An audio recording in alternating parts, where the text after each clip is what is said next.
Well, number one, we wanted to thank everybody for joining us today at Hamptons BioMed. It's a great honor to be speaking with Jess from BodyBio, which is a company that makes products that I use in my practice. I am not a member of the affiliated.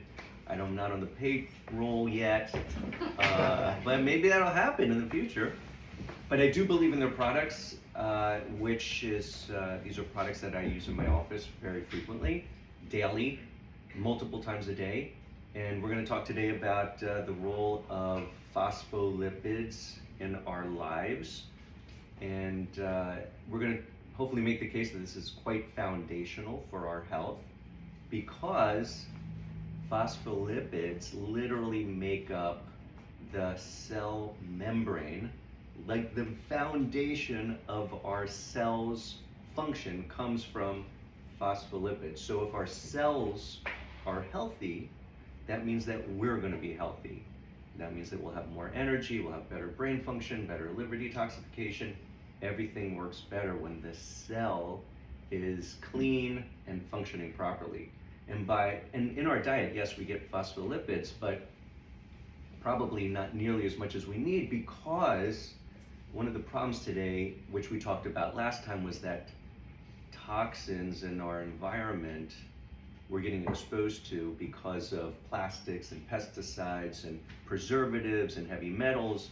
And then this is actually going back to the inflammaging talk that we talked about last time, where those toxins get stuck to our cells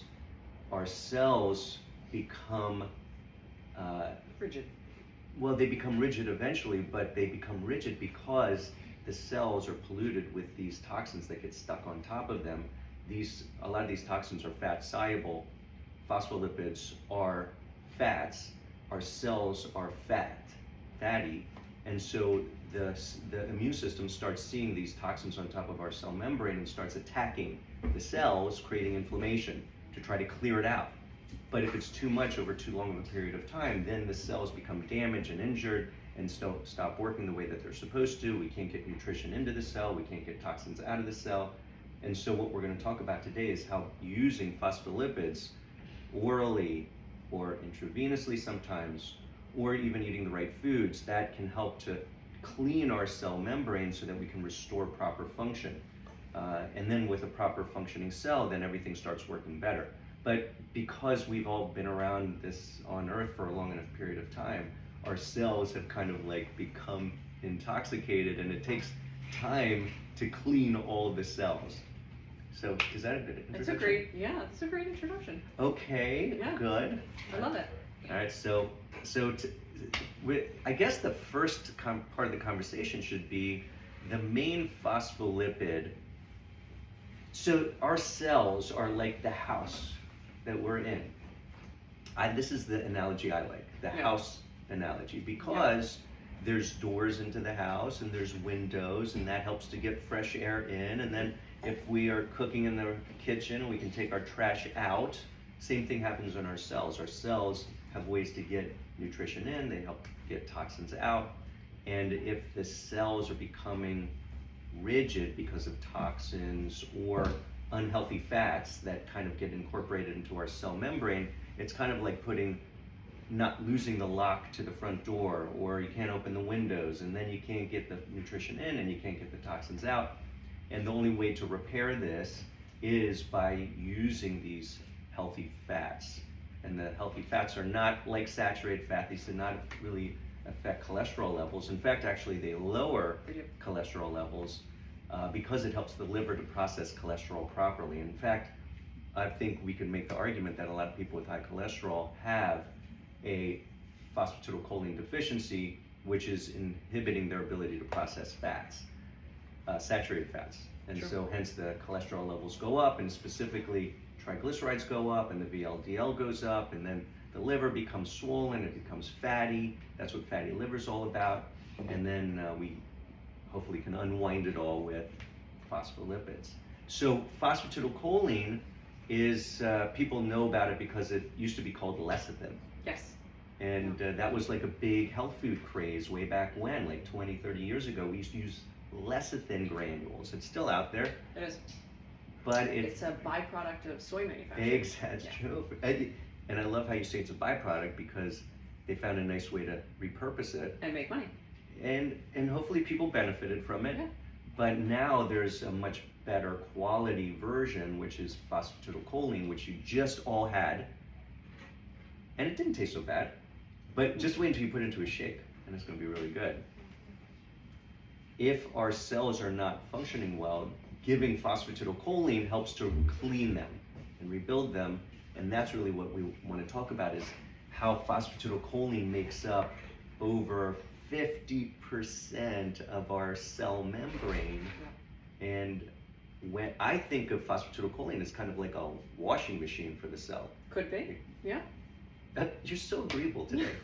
Is there anything I'm going to say? Well, I that think you're not you gonna can. do? It's a building block. So when we have the house analogy, it's providing those building blocks to our cell membrane to protect the cell membrane. And when you have it broken down, I often like to say everyone knows what leaky gut is, but they don't understand the concept of a leaky cell. Well, does everybody know what leaky gut is? Okay. You know, you start to get these gaps in which the bad stuff is getting through. Yep. And it's the same thing with the cell membrane. And these toxins and this waste and all of this stuff should sit outside of our cells. And instead what's happening is it's getting into our cells, and it's affecting our organelles and our mitochondria and our nucleus. Yep. And that's where all our DNA is housed. So what's happening is there's an epigenetic change to our health. Yep. And diseases are occurring at much more rapid state than they've ever been. Right, and so this is where I'll go back to where I think a lot of this has to do with the toxins that get stuck on the cell membrane, because then they look like the cell is a foreign object to the immune system. Yeah. And then the immune system inappropriately starts attacking the cells, creating this inflammation that we talked about a couple weeks ago.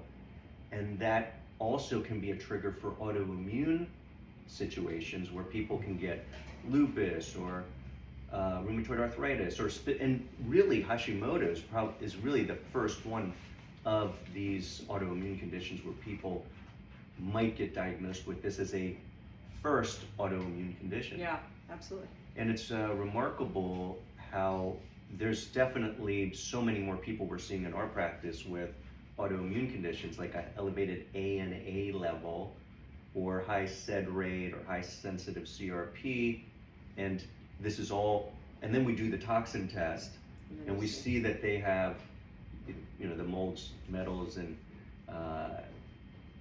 chemical exposures, and then we do our, and then once we identify the causes, it's important to make sure that we are avoiding exposure. Go ahead. Yeah, no, go ahead, come on in. Yeah. Well, I think they've introduced so many chemicals over the last 50 to 100 years, but they don't know how they impact our health. And so my grandfather started the company through his research in the 1990s, and really found, I think he would be shocked at the state of health today, but I think when you were looking at it in the 1990s, it was like all of these things are going to start impacting our health, and they haven't studied them and their impact. So one of the things on one of the toxin tests that I had done is a chemical that's been banned since the 1980s that was in dry cleaning. It's still pervasive, it's still around, it's still affecting one of those, and then linoline or something, some chemical that was used in dry cleaning material in the 1980s.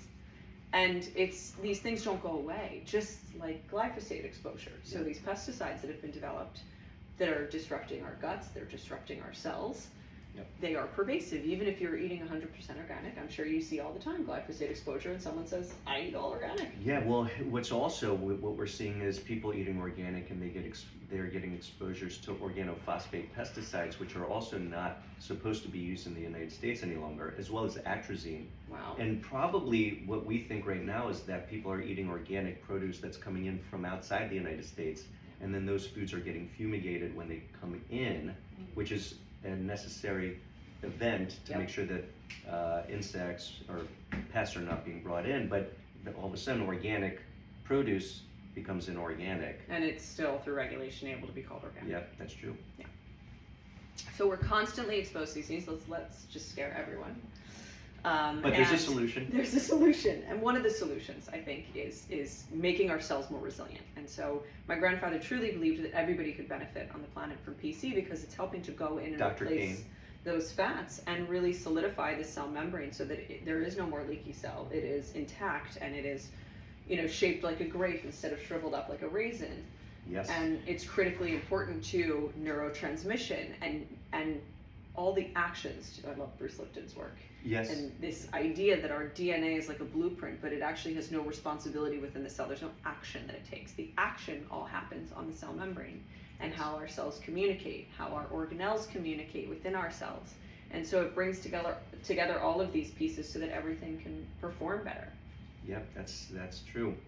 So we have, how much phosphatidylcholine does a person need to take in order to kind of clean all the cells in the body? When you are born, when they look at babies' levels of phospholipids, and you can also see this in stem cell and umbilical cord.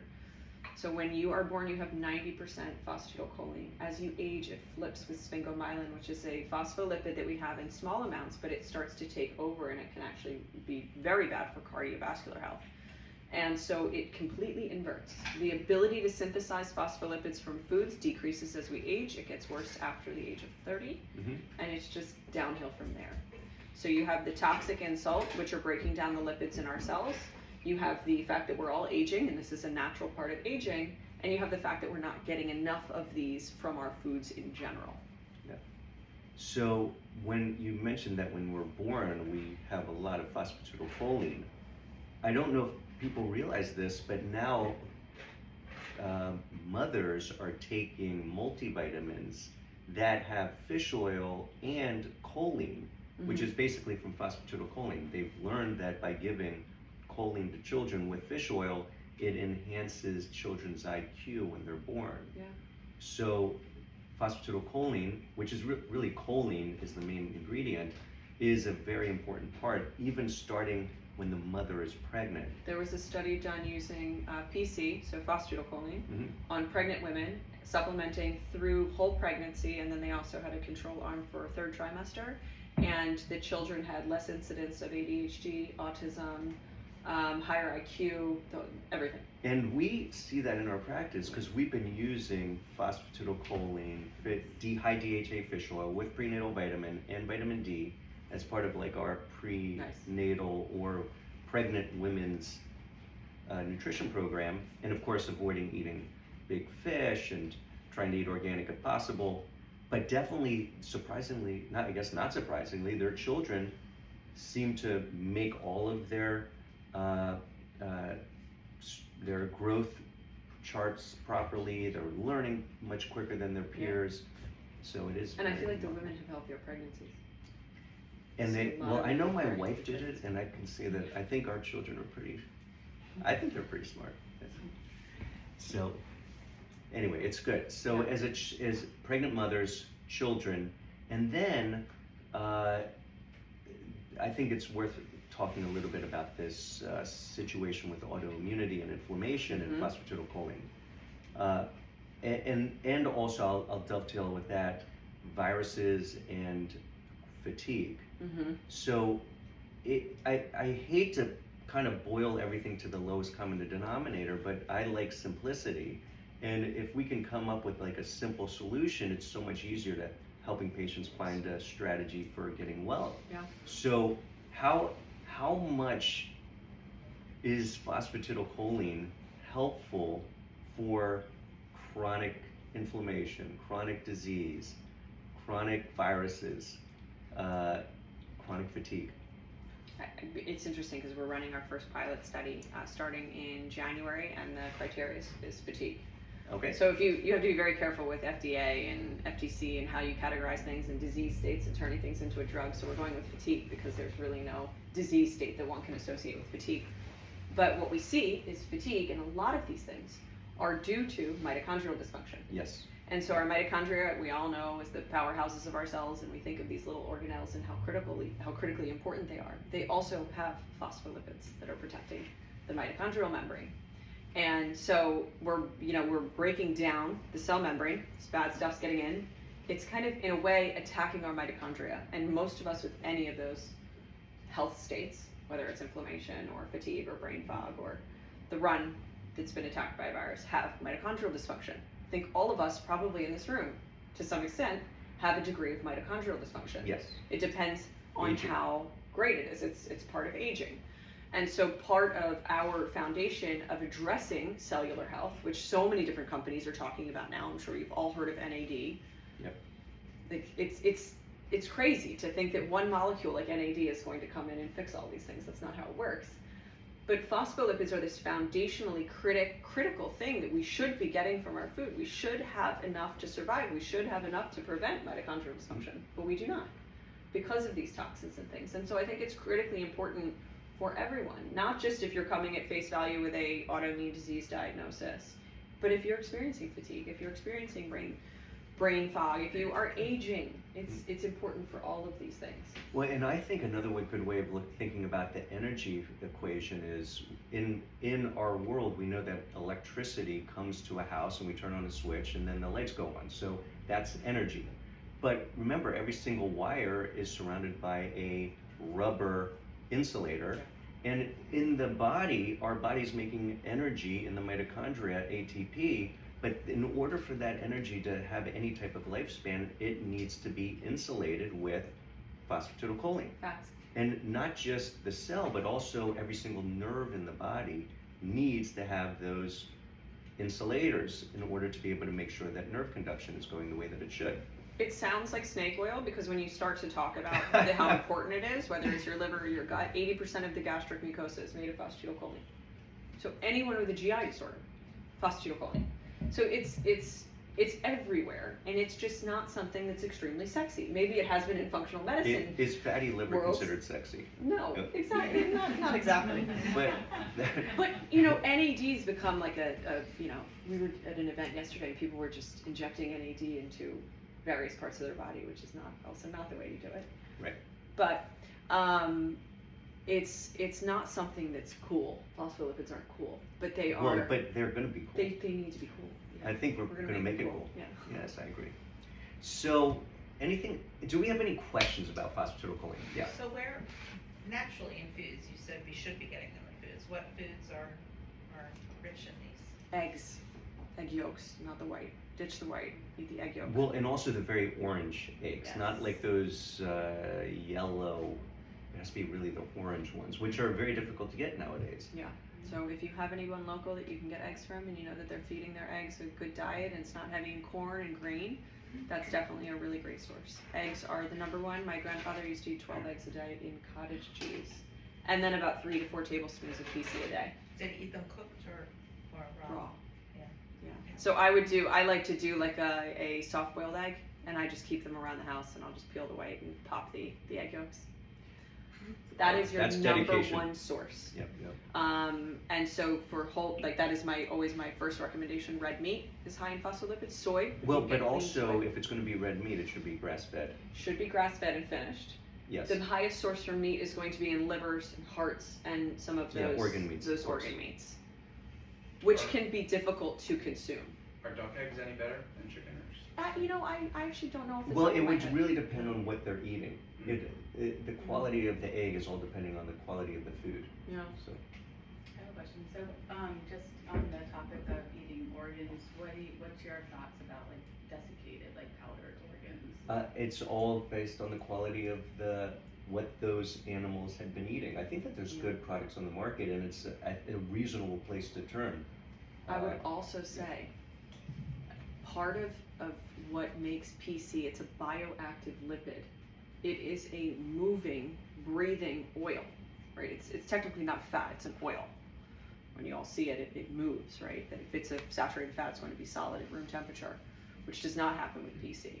When you put these things through synthetic machines and you desiccate them and you powder them, you are destroying the natural state of this oil.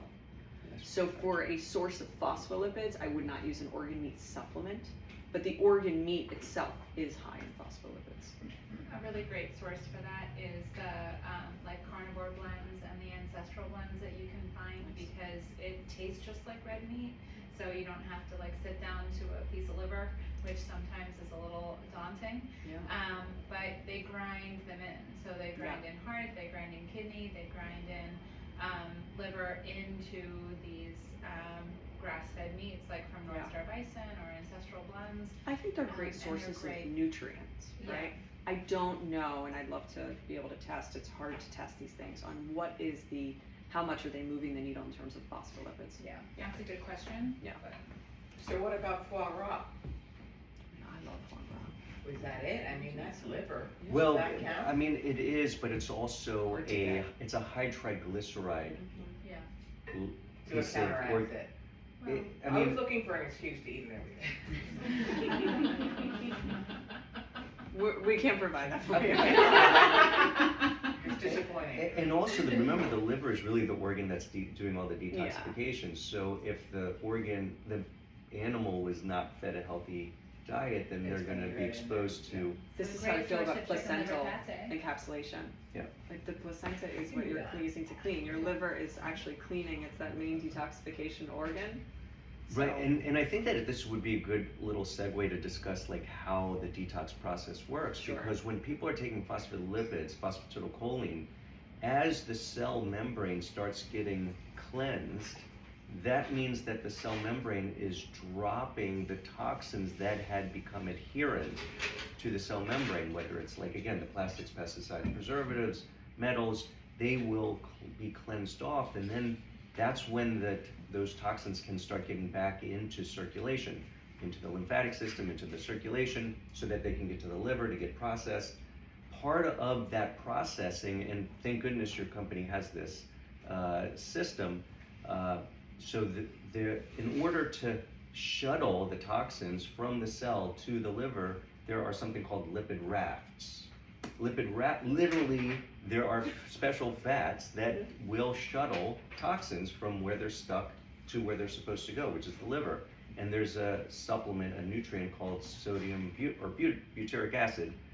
We usually use the sodium butyrate, but there's a calcium magnesium butyrate, which is a short-chain fatty acid. Short-chain fatty acids are actually produced in our body in the digestive tract by good bacteria. It's the fermentation of fats by good bacteria, which most of us unfortunately are deficient in, because with the diets that we eat nowadays is not high enough in vegetables to be able to get diversity of the types of good bacteria that we need. So doing butyrate as part of the detox process enhances the ability to mobilize the toxins. So the phosphatidylcholine, sodium butyrate, and then the phosphatidylcholine also works in the liver to make sure that it emulsifies the bile, so that toxins can pass out of the liver smoothly into the digestive tract. But also in order to enhance that process, thank goodness you have a system for that called TUDCA. You should be our spokesperson. This is great. See, I told Just you bring I'd it all like to get together. on the payroll. Yeah. But when this I just started, love this. okay. But I'm not paid by you right You now. I and just you want- have each of these in your I- bags. You have the TUDCA, you have the sodium butyrate, and you have PC.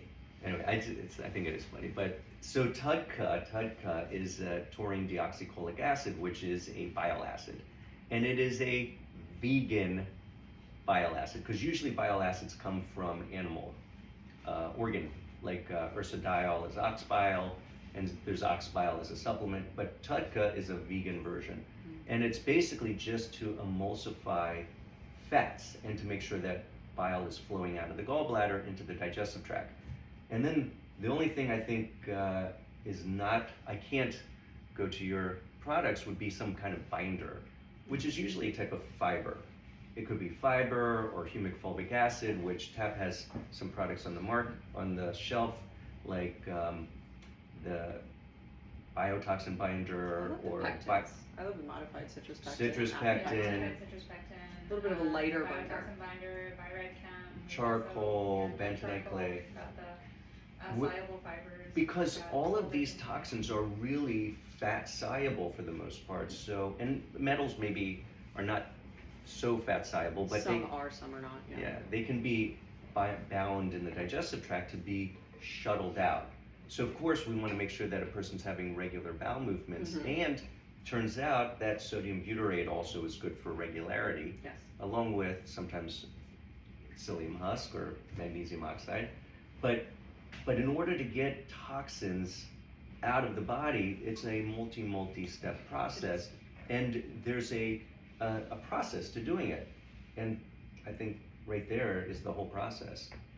And then I would say only one last little element. We talked about how important ATP is for energy, but so is electrolytes. Mm-hmm. And everybody nowadays is talking about how important electrolytes are because of, well, we're out in the sun sweating, we're working out, we get muscle cramping. Those are like the obvious symptoms of electrolyte imbalances. Muscle twitches, eye twitches, cramping, irritability, not being able to sleep at night.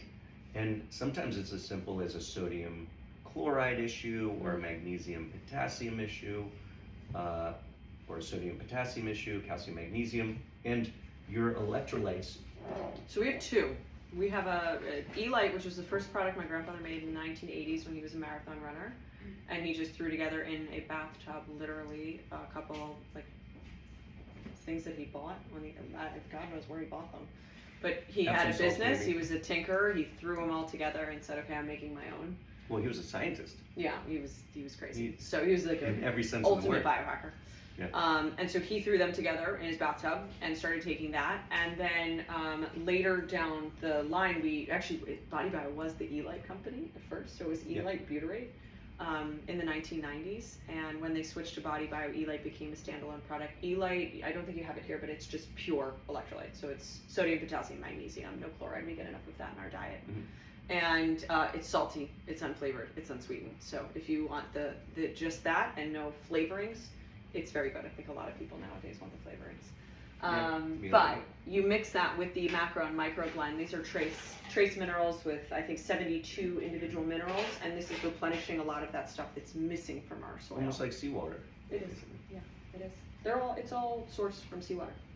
And I heard that we came from the ocean millions of years ago. We need minerals. So I guess we need some of that. I call seawater. minerals like cell food, right? It's we true, need it yeah. to process and run so many of the functions of our cells.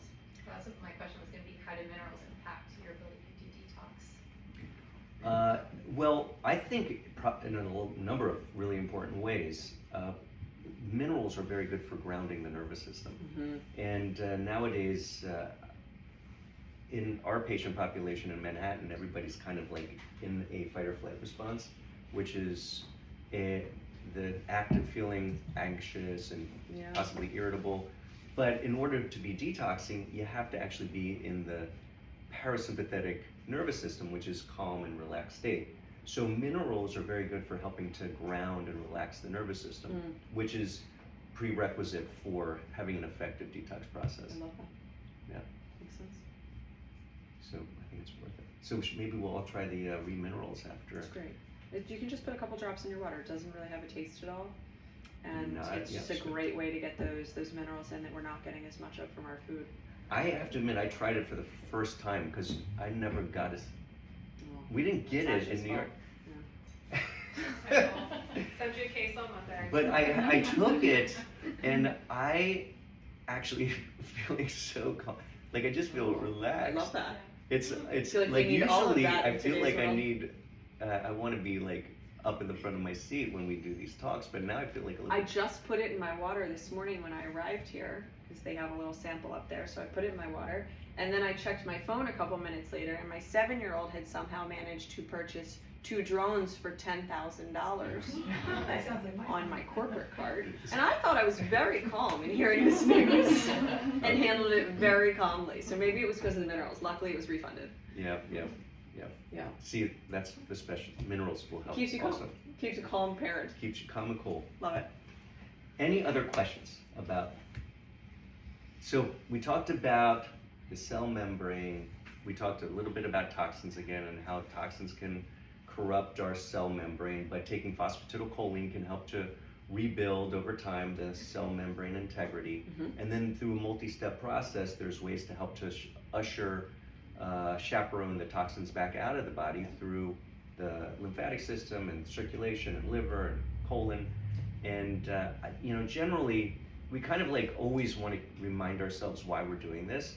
You know, we all want to have a vibrant, well, like healthy life. We want to have energy, we want to have good memory, we want to be around for our loved ones, friends, children. So kind of like I think of this as the maintenance. It is, well, and it can be therapeutic. So therapeutic Goes and both ways, maintenance. It depends. You can have a higher dose for people who are chronically ill, which obviously you see a lot of. But there is also a maintenance that we need in everyday life, given the world that we're living in. And so for me, it's like this foundation of what we need on a daily basis just to optimize our cellular resilience, optimize our health as we age. Yeah, I think so too. So we'll all be very healthy. Yeah. We'll have our phospholipid shots before we go out on Saturday night. I have a question actually. So talking about NAD and how everyone's doing it incorrectly, what do you guys think are the building blocks between phosphatidylcholine and maybe some of the precursors to NAD? And how can they be utilized together for a better outcome? NAD is a very, very large molecule, and it actually cannot get pulled into the cell and utilized. And so oftentimes what's happening is it's just repelled against the cell, and there's actually no purpose of it. So we need to have this healthy cell membrane. Yeah. It can That's be why exactly. you feel bad when you're doing NAD IVs. Exactly. So we need to have a healed, prepared cell membrane to actually be able to utilize the elements. Well, and then I'll just also take that one little step further, because now we've learned also that the NAD precursors, NMN and NR, Yeah. nicotinamide riboside, are so much more effective at penetrating into the mitochondrial membrane, where they can be used as precursors for the Krebs cycle to generate that as ATP. But still, if there's not enough phospholipid insulation, the energy kind of gets dissipated very quickly. Just so it's works, but works a lot better if the cell membrane is healthy, and phosphatidylcholine helps that. There's also a cool combination of using these phospholipids along with the human regen bed. That's also really interesting. If you wanna... Well, I mean, that's part of the reason I love working with Hamptons BioMed and Stand Wellness, because as a medical doctor, of course, we want to find the most efficient ways to help patients get success, feel better quicker. And so now we're able to kind of partner some of our programs so that we get quicker results. Human regenerator bed is essentially recharging the cells with energy. It's and it does it in like 40 minutes. But we were thinking to ourselves, like, how could we make the charge last longer? And just as we were saying that the cells need to have insulation, and that insulation is phosphatidylcholine, then we started doing phosphatidylcholine IVs. Nice. Either right before or during the human regenerator bed, and then we're seeing people getting much more sustained benefits. Great. So, and of course, it can be taken orally as well. And it should be. Honestly, the IV phosphatidylcholine that we use is great, and it gets the nutrient right into the body, but it doesn't have all of the phospholipid elements. Like particularly, there's one called PEA, which is phosphatidylethanolamine, which is a word that's way too long for most people to say in 5 seconds spell. fast. Yeah. And I don't know how to spell that one, but it's PEA. Yes. And so that's the one that's really important for specifically mitochondrial membrane function. Oh yeah. And if we're doing the phosphatidylcholine IV and You're not not getting getting PEA, Yeah. it's just one more reason why we always want to make sure they're on PC orally. Exactly. So we should be giving people shots. I was of literally just about to say that. I think it's a great idea. We can put a little Yeah. stand up there and some Yeah. instructions, and everyone can just go up and do a shot. Before they get on the bed. Yeah. The other thing that we find a lot is anyone that has any neurodegenerative, because Oh, yeah. phosphatidylcholine can be photosensitized. So when we're doing the Firefly, especially for TBI or Alzheimer's or Parkinson's, we always suggest that people be on phosphatidylcholine, and if they can take it, a little bit before they come in. I think it's really beneficial. Love that. Yeah, I mean, so I'm not sure everybody understands what photosensitizing means, but it's a miraculous discovery that's actually happening in all elements of medicine right now. Mostly it's being applied to topical skin cancers, because they'll put on a topical treatment and then use light to make the medicine work better. But with Firefly, which penetrates into the body about 8 centimeters, with light, red, blue, infrared, green, and using phosphatidylcholine, which basically captures the light through circulation it allows for a much more enhanced anti-inflammatory benefit, and improved circulatory benefit. So it makes kind of like the firefly become like a dragon. I love that. Amazing. It's really exciting. Any other questions? We so appreciate that you all came out today, and I appreciate having the opportunity to pick your brain about like so many things I've had questions. I was really picking Jess's brain before this because I'm like, no, Jess, biochem, I was testing you a little bit. I hope you don't mind. I don't mind. But you I totally, did study biochemical engineering. I mean, you So, definitely knew I don't everything. And I learned a lot from you. I got So- very lucky spending time with my grandparents for hours and just sitting there with them and learning from them and taking that and saying, okay, how do we apply this to the masses to help people to understand? So I love getting into Well, that. and you love seeing success. And to That's think, the mission of our company. and thank goodness it works. So thank you for doing what you do. Thank you. All right. Thank you. Thank you. So does anybody want another PC shot?